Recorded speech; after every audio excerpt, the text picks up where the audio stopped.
Mannarkkad municipality കോൺഗ്രസ്സുകാരാണ് തകർത്തുകൊണ്ടിരിക്കുന്നത്. അതിൻ്റെ ഉദാഹരണമായിട്ടാണ് ഒരു കാര്യം ഞാൻ പറയാം.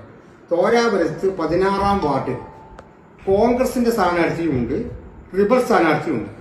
ആ റിബൽ സ്ഥാനാർത്ഥിയെ സഹായിക്കണമെന്നാണ് DCC സെക്രട്ടറി PR സുരേഷ് എന്നിവന്ന് കണ്ട് സംസാരിക്കുന്നത്. അപ്പൊ കോൺഗ്രസിന് UDF തകർക്കുന്നത് കോൺഗ്രസ് തന്നെയാണ്. അതായത് അവിടെ കോൺഗ്രസിന്റെ ഒരു സ്ഥാനാർത്ഥി ഉണ്ടായിട്ട് പോലും റിബൽ സ്ഥാനാർത്ഥി ഇറക്കിയിട്ടുണ്ട്.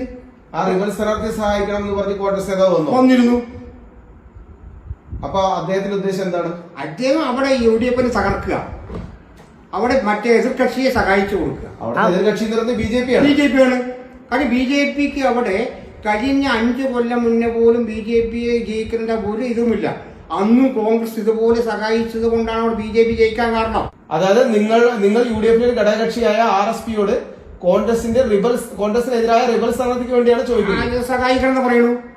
എന്താണ് അപ്പൊ അതിന്റെ ഉദ്ദേശം? അതിന് ഉദ്ദേശം പറഞ്ഞ കോൺഗ്രസിനെ UDF തകർക്കുക, കോൺഗ്രസിനെ എതിർ സ്ഥാനാർത്ഥികളെ സംരക്ഷിക്കുന്ന രീതിയിലാണ് ഇപ്പൊ നടന്നുകൊണ്ടിരിക്കുന്നത്. അതിലൂടെ പണം എന്തെങ്കിലും കിട്ടാൻ സാധ്യത അവർക്ക്. അതിപ്പോ ഈ സാമ്പത്തിക യോജന ചിലപ്പോൾ ഉണ്ടായിരിക്കാം, അല്ലെങ്കിൽ വേറെ വല്ല ലാഭം ഉണ്ടായിരിക്കാം.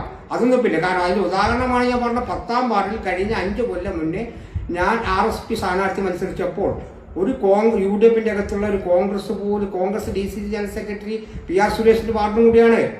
അദ്ദേഹം പോലും ഒരു സഹായിക്കാൻ അവിടെ എത്തിയിട്ടില്ല, വന്നിട്ടില്ല. ഒരു മുന്നണി മര്യാദ പോലും ലംഘിച്ചുകൊണ്ടാണ് അവരന്ന് ചെയ്തത്. അപ്പൊ മണ്ണാർക്കാട്ടെ UDF കോൺഗ്രസ് തകർത്തുകൊണ്ടിരിക്കുകയാണ്. തകർത്തുകൊണ്ടിരിക്കുന്നത്. നിങ്ങൾ ഈ കാര്യം നേതാക്കളെ അറിയിച്ചിട്ടുണ്ടായിരുന്നു? നേതാക്കളെ അറിയിച്ചിട്ടില്ല. ഇന്നാണ് അതിന്റെ ഫൈനൽ തീരുമാനം വന്നത്. ഇന്നലെ ഞങ്ങൾ ജില്ലാ ചെയർമാനുമായിട്ട് ഞങ്ങളൊരു 11-ാം വാർഡിൽ സംസാരിച്ചപ്പോൾ താഴെ തട്ടിലേക്ക് ഞങ്ങൾ സമാധാനപരമായി നിങ്ങൾക്ക് ആ സീറ്റ് വാങ്ങിത്തരാന്ന് പറഞ്ഞപ്പോൾ ആ സീറ്റ് ചർച്ച നടത്തിയപ്പോൾ ആ സീറ്റ് ഒരു കാരണവശാലും ഈ കോൺഗ്രസ് വിട്ടുകൊടുക്കില്ല എന്നാ പറഞ്ഞു.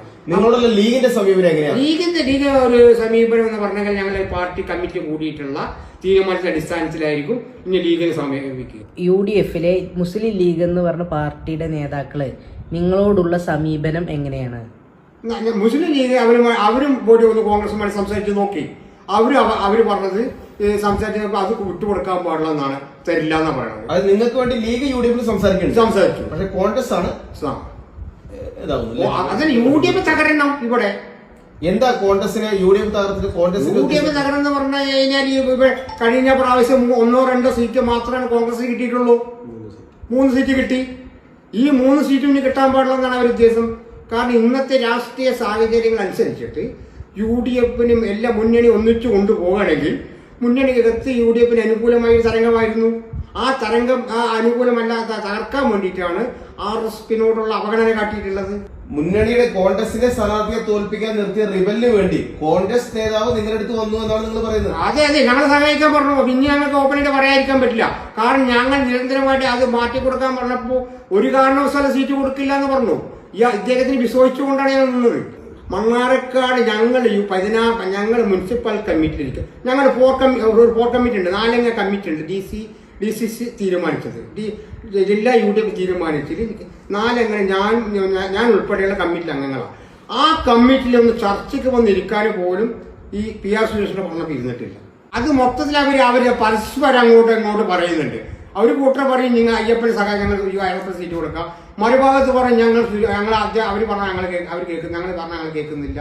അപ്പൊ ഗ്രൂപ്പിൽ അവർ തമ്മിൽ അഭിപ്രായ വ്യത്യാസങ്ങളോട് കൂടി ഞങ്ങൾ സംസാരിക്കുന്നത്. നിലവിലെ സാഹചര്യത്തിൽ തോരാപുരത്ത് അപ്പോ കോൺഗ്രസിന് ജയസാധ്യത ഉണ്ടോ? ഇല്ല.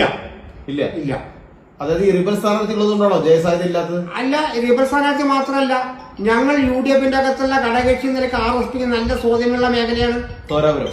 അപ്പൊ നിങ്ങൾ കോൺഗ്രസിനെ സപ്പോർട്ട് ചെയ്യില്ല? അത് ഞങ്ങളെങ്ങനെ പിന്നെ സപ്പോർട്ട് ചെയ്യാം? ഞങ്ങൾക്ക് സപ്പോർട്ട് ചെയ്യും RSP സഹായിച്ചവർ പിന്നെ ഞാൻ UDF കോൺഗ്രസിനെ എങ്ങനെ സഹായിക്കുക?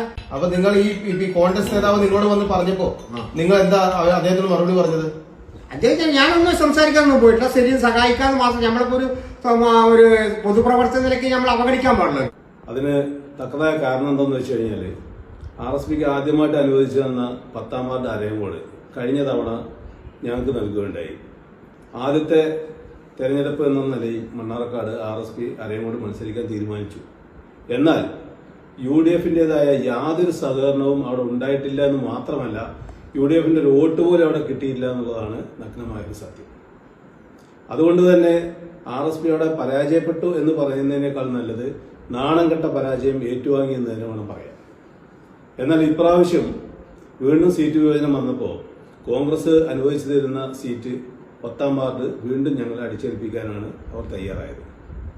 പക്ഷെ ഞങ്ങൾ ആദ്യത്തെ ചർച്ചയിൽ തന്നെ ഞങ്ങൾ പറഞ്ഞിരുന്നു 10ാം വാർഡിലെ ഞങ്ങൾക്ക് RSPക്ക് ഞങ്ങൾക്ക് സ്വാധീനമില്ലാത്ത വാർഡാണ്, UDFന്റെ സഹകരണം തീരെ ഇല്ലാത്ത വാർഡാണ്, അതുകൊണ്ട് തന്നെ ഞങ്ങൾക്ക് 10ാം വാർഡ് വേണ്ട, വേറൊരു വാർഡ് അനുവദിച്ചു തരണമെന്ന് ഞങ്ങൾ റിക്വസ്റ്റ് ചെയ്യുകയും ചെയ്തു.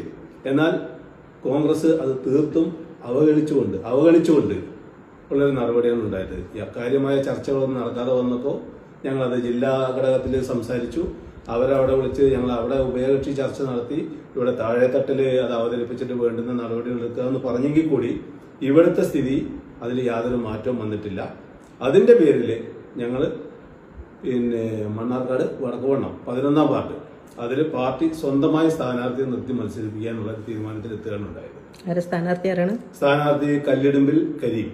അപ്പൊ അവിടെ UDFന്റെ സ്ഥാനാർത്ഥിയായിട്ട് കോൺഗ്രസ് സ്ഥാനാർത്ഥി UDFന്റെ സ്ഥാനാർത്ഥിയുടെ വരികയാണെങ്കിൽ അപ്പോഴും നിങ്ങൾ മത്സരിക്കുമോ? അതോ അവിടെ ഇനി UDFന്റെ സ്ഥാനാർത്ഥി ആര് വന്നാലും RSP അവിടെ മത്സരിക്കും.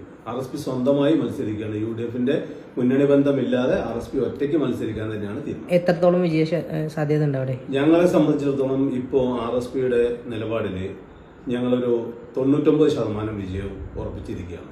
വടക്കുവണ്ണം അത് ഇന്ന് എടുത്ത തീരുമാനമല്ല, ഒരാഴ്ച മുമ്പ് എടുത്ത തീരുമാനമാണ്.